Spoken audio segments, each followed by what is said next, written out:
नमस्कार, मैं छत्तीसगढ़ अखबार के यूट्यूब चैनल इंडिया आजकल के स्टूडियो से सुनील कुमार। सुबह खबर देखी, भरोसा नहीं हुआ। अफगानिस्तान का तालिबानी विदेश मंत्री भारत आया हुआ है। उसका नाम है अमीर खान मुत्तकी। अफगानिस्तान के बहुत सारे पुराने राष्ट्रपति, प्रधानमंत्री, जो भी ओहदा रहता है वहाँ पे, वो लोग हिंदुस्तान में पढ़े हुए हैं, बहुत सारे लोग। तो हमारा बड़ा अफगानिस्तान के साथ बड़ा अच्छा रिश्ता रहा है। लेकिन तालिबान जो हैं पूरे दुनिया में धार्मिक कट्टरता के लिए सबसे बदनाम लोग हैं, सबसे बदनाम सरकार चलाने वाले। अल कायदा वायदा जैसे कुछ और लोग होंगे जो इनसे भी ज़्यादा हिंसक होंगे धार्मिक मामलों में, ये लोग कम नहीं हैं। तो लोगों को हैरानी हुई कि भारत का तो इनके साथ डिप्लोमेटिक संबंध भी नहीं है, राजनयिक संबंध नहीं है अफगानिस्तान के साथ। लेकिन फिर भी अफगानिस्तान एक देश है, स्ट्रेटेजिक लोकेशन है उसकी, पाकिस्तान के बगल में बसा हुआ है और पाकिस्तान से उसके रिश्ते खराब हैं। तो दुश्मन का दुश्मन दोस्त होता है। तो उस नाते भी भारत के अफगानिस्तान के साथ बातचीत चल रही है अलग अलग जगहों पर। भारत ने अभी अफगानिस्तान की तालिबान सरकार को मान्यता नहीं दी है। लेकिन आज जो मैं आपके सामने बोलने खड़ा हुआ हूं वो ये है कि कल तालिबानी विदेश मंत्री अमीर खान मुत्तकी की प्रेस कॉन्फ्रेंस हुई दिल्ली में। अफगान दूतावास में हुई है प्रेस कॉन्फ्रेंस। वो आए हुए हैं 8 दिन के लिए यहाँ, 8 दिन के लिए। मुझको लगता है अफगानिस्तान में खाना वाना जो है वो खा के ऊब गए होंगे, तो दिल्ली का थोड़ा अलग खाना खाने पीने के लिए। अब आप मतलब समझ सकते हैं, अफगानिस्तान में तो कई तरह की रोक टोक होगी, लेकिन दिल्ली में वो खा पी सकते हैं, तो इसलिए लंबा डेरा डाला है।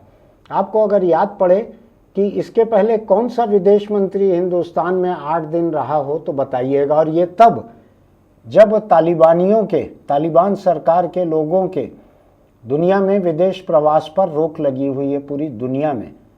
और ये अमीर खान मुत्तकी को भी हिंदुस्तान आने के लिए संयुक्त राष्ट्र सुरक्षा परिषद की एक खास इजाज़त लेनी पड़ी है, तब वो सफ़र कर पाया है, तब हिंदुस्तान आ पाया है।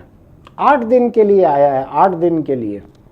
कल शाम को अफगान दूतावास में इसकी प्रेस कॉन्फ्रेंस थी। सिर्फ पुरुषों को बुलाया गया, पुरुष पत्रकारों को, महिला पत्रकारों को नहीं बुलाया गया। दिल्ली की ढेर सारी महिला पत्रकारों ने ट्विटर पर, दूसरी जगहों पर लिखा कि हमको नहीं बुलाया गया, पुरुष पत्रकारों को बुलाया गया। कुछ थोड़ा सा ये तालिबानी जो हैं महिलाओं से डरते हैं।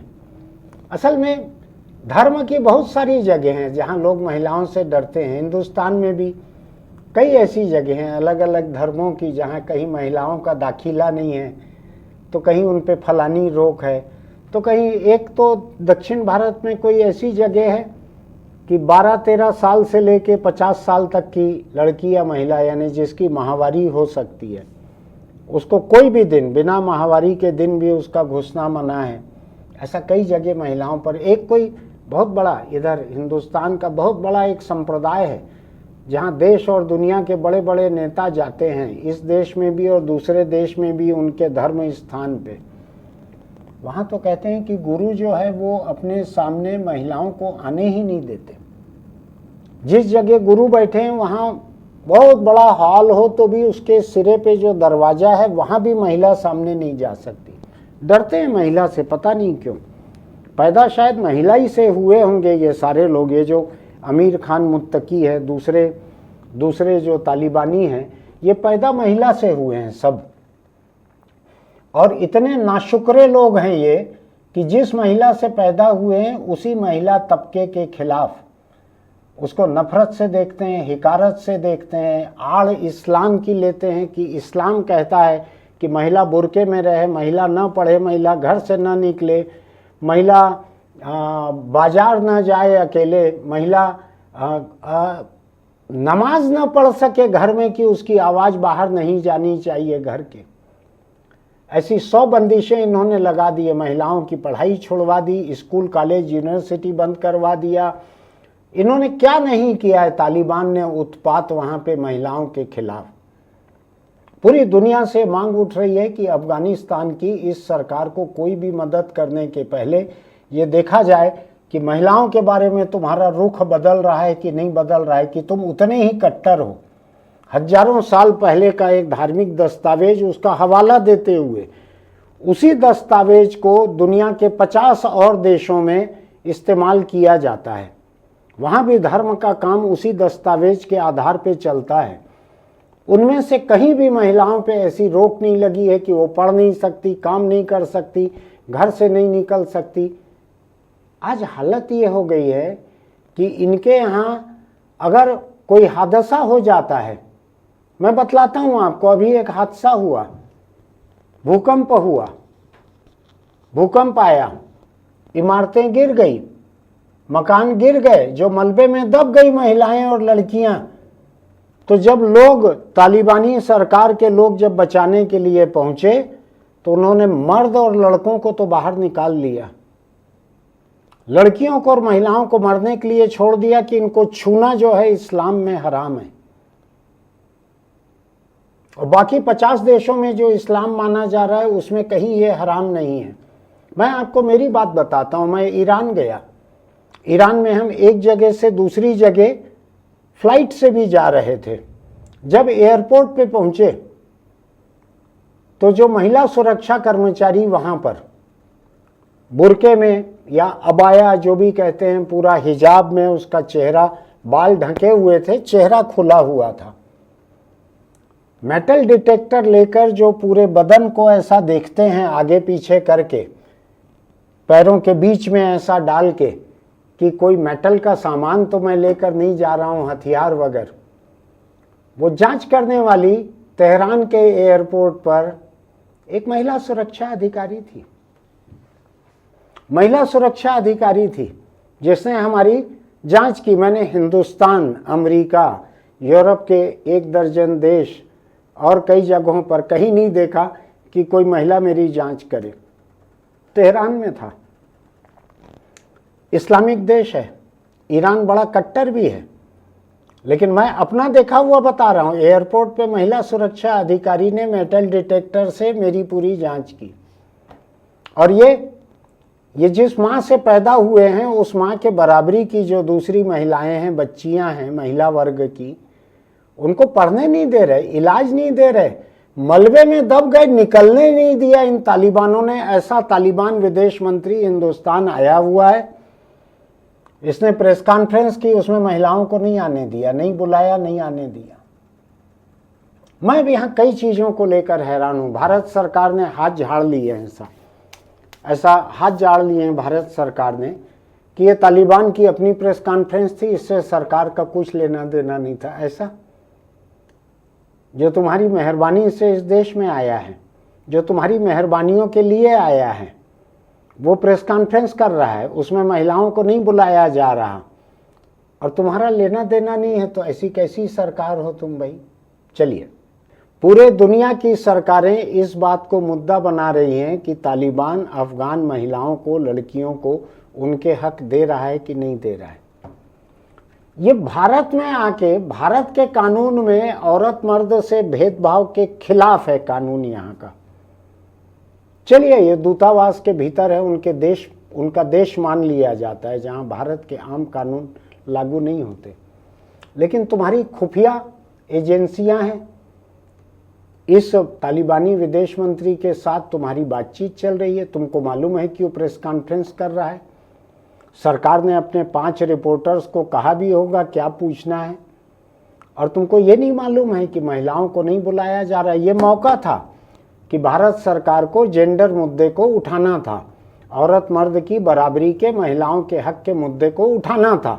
भारत में, दिल्ली में जोर शोर से उठाना था। उनको कहना था कि आप यहाँ बात करने आए हो, अपना भेदभाव अपने घर में रखो, हमारे देश में ये भेदभाव नहीं चलेगा। ये करना चाहिए था, भारत सरकार को नहीं किया। भारत सरकार ने कहा ये उनका आयोजन था, उनकी प्रेस कॉन्फ्रेंस थी, हमारा उससे कुछ लेना देना नहीं था। इस देश में आके औरत मर्द के साथ कोई भेदभाव करे, उसको तुम 8 दिन यहाँ बिरयानी खिला रहे हो, मेहमान है तुम्हारा 8 दिन तक, और वो औरतों के साथ जैसा चाहे वैसा सुलूक करे। जिस दिल्ली में बड़े बड़े अखबारों की, बड़े बड़े चैनलों और वेबसाइटों की महिलाएं, बड़ी बड़ी रिपोर्टर्स हैं वहाँ पे, उनके पास बहुत सारे सवाल रहते, महिलाएं जाती वहाँ पे तो अफगान महिलाओं और लड़कियों से जुड़े हुए सवाल पूछती।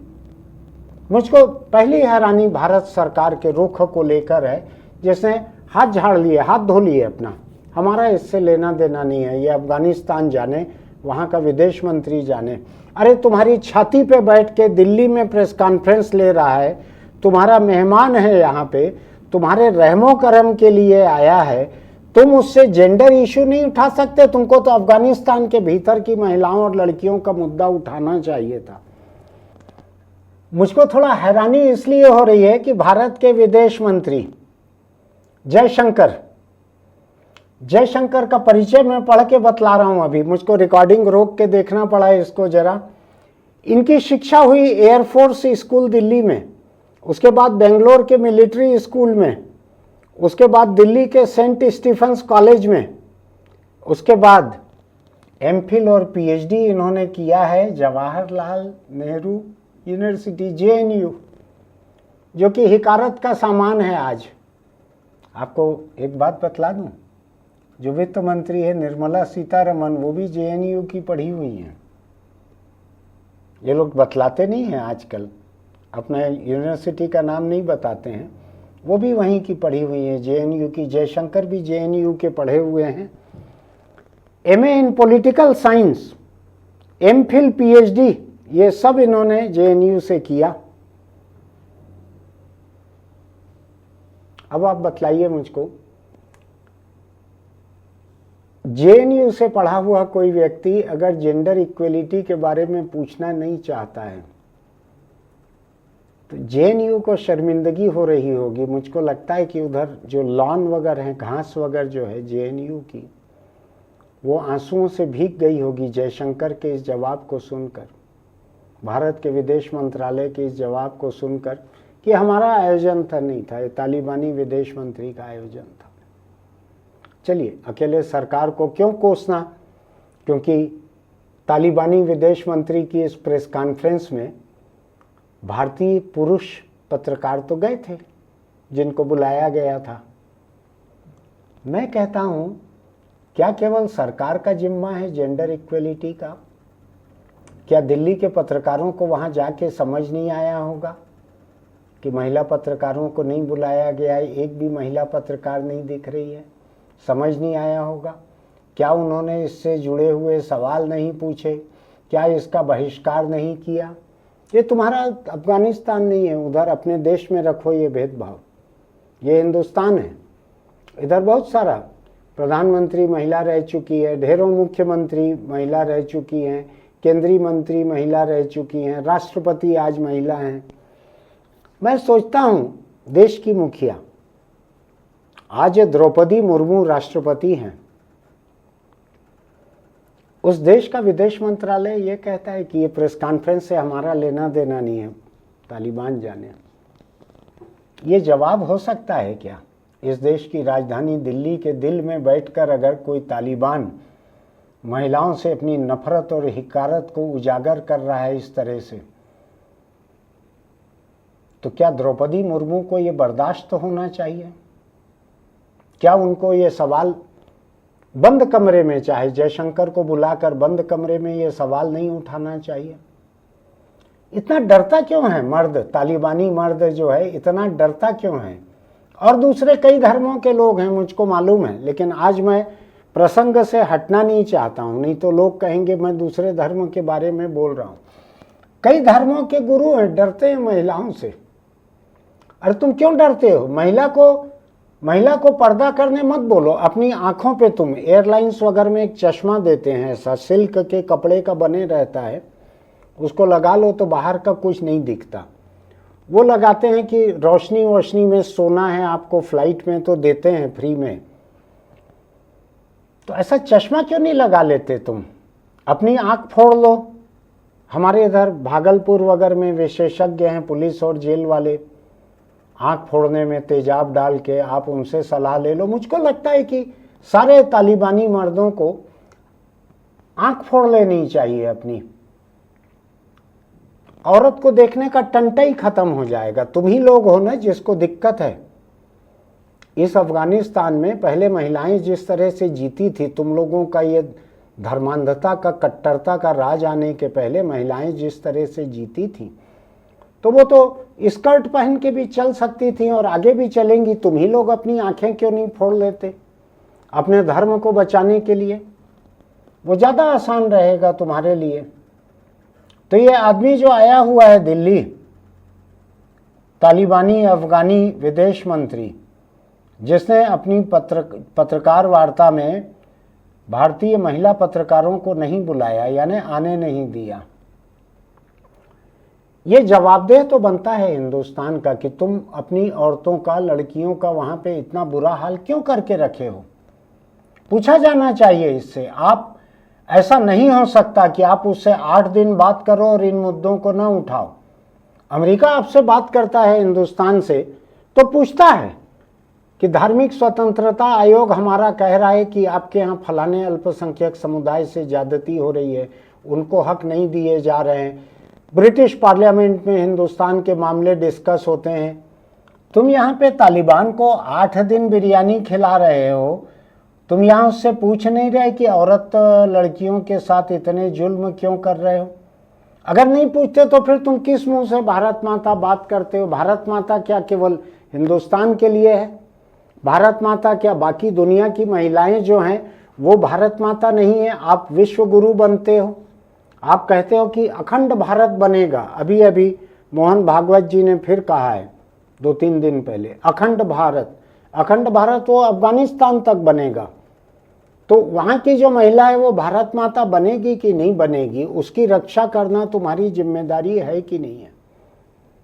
आज जब दुनिया के तमाम देश तालिबानियों पर, संयुक्त राष्ट्र सहित, यूनिसेफ सहित, WHO सहित सारी संस्थाएं तालिबानियों पर दबाव डाल रही हैं कि आप बराबरी का दर्जा दो महिलाओं को उनके हक दो, पढ़ने की आज़ादी दो, उस वक्त हिंदुस्तान अपने देश की राजधानी के दिल में बैठे हुए महिलाओं का ये सामाजिक बहिष्कार देख रहा है तालिबानियों के हाथ।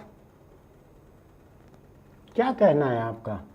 और दिल्ली के पुरुष पत्रकार, मर्द पत्रकार, वो लोग भी चले जा रहे हैं इस प्रेस कॉन्फ्रेंस में। मेरे अगर अपने नौजवानी के दिन रहते, जिन दिनों में मैं रिपोर्टिंग करता था, अगर ऐसा कोई मुद्दा सामने आया रहता, हम तो ऐसे प्रेस कॉन्फ्रेंस का कई मुद्दों को लेकर बहिष्कार कर देते थे। पैसा थोड़ी खाए हैं कि उसकी प्रेस कॉन्फ्रेंस में जाएं। तालिबान का पैसा थोड़ी खाया है दिल्ली के पत्रकारों ने कि उनकी प्रेस कॉन्फ्रेंस में जाएं। या तो जाके सवाल करने चाहिए थे तालिबानियों की ऐसी तैसी करने के लिए कि तुम ये अपने देश में भी महिलाओं और बच्चियों से ऐसा बर्ताव कर रहे हो और यहाँ आके हमारी महिलाओं के साथ ऐसा कर रहे हो। नहीं चलेगा इधर दिल्ली में ये। तो मुझको लगता है कि हिंदुस्तान के तमाम लोगों को, जिनको अपनी माँ पर गर्व है, जैसे मुझको तो है ही, तमाम लोगों को होना चाहिए, ऐसा मैं मानता हूँ। जिन लोगों को भी अपनी माँ पर गर्व होगा, जो मानते हैं कि वो मातृ ऋण से उऋण होना चाहिए, जिनको माँ ने जो उपकार किया है आपके ऊपर उसको चुकाने का वक्त है, तो मुझको लगता है कि ऐसे सारे लोगों को एक चिट्ठी लिखनी चाहिए दिल्ली में, सरकार के लिए और पत्रकार के लिए, मर्द पत्रकार, सरकार में जो भी हो। तो एक मैं लाइन दूसरे की लिखी हुई कह देता हूँ, यहाँ पे मेरी लिखी हुई नहीं है, लाइन बहुत अच्छी है। हाकिम को एक खत लिखो और उसमें लिखो लानत है। ठीक है? अगर आप अपनी मातृ ऋण से उऋण होना चाहते हैं तो भारत सरकार को एक खत लिखिए, उसमें लिखिए लानत है। और दिल्ली प्रेस क्लब के एड्रेस से दिल्ली के पुरुष पत्रकार जो भी गए होंगे तालिबान की प्रेस कॉन्फ्रेंस में, उनको भी खत लिखिए और उसमें 2 ही शब्द लिखिए, लानत है, और लिखिए पुरुष पत्रकार, दिल्ली प्रेस क्लब, दिल्ली, ये एड्रेस है। भारत सरकार का तो कोई पता होता नहीं, आप लिख दीजिए भारत सरकार नई दिल्ली, और उसमें 2 ही शब्द लिखिए, लानत है। फिर मिलेंगे। चलते चलते अगर आप दुपहियों पर चलते हैं और हेलमेट नहीं लगाते हैं तो आप अपनी जान को खतरे में डालते हैं। 700-800 हज़ार रुपए के भीतर अच्छा ISI ब्रांड वाला, क्वालिटी वाला हेलमेट आ जाता है। अभी करवा चौथ निकला है, कल ही था शायद। महिलाओं ने पूजा की अपने पति के दीर्घायु होने की कामना में। कई महिलाओं ने की, हर महिला ने शायद नहीं की होगी, लेकिन मैं आपको बताता हूँ ये पूजा वूजा से किसी का एक धेला भी रक्षा नहीं होती। खतरा आने पे कई तरह की नौबत में हेलमेट से रक्षा होती है। तो जितना रंग बिरंगी साड़ी, चमकदार, कुछ गहने, कुछ सजावट, कुछ पकवान, ये अभी करवा चौथ पे देखने मिले हैं, इसी खर्च से अगर अपने पति को, पुत्र को, भाई को एक एक हेलमेट अगर दे दिए रहते तो उनकी ज़िंदगी जो है उसको एक किस्म की हिफाजत मिल जाती। अभी भी वक्त गया नहीं है, अभी दिवाली आने वाली है, उसके 2 दिन बाद भाई दूज रहता है। कई लोग भाई तिलक लगवाते हैं बहन से।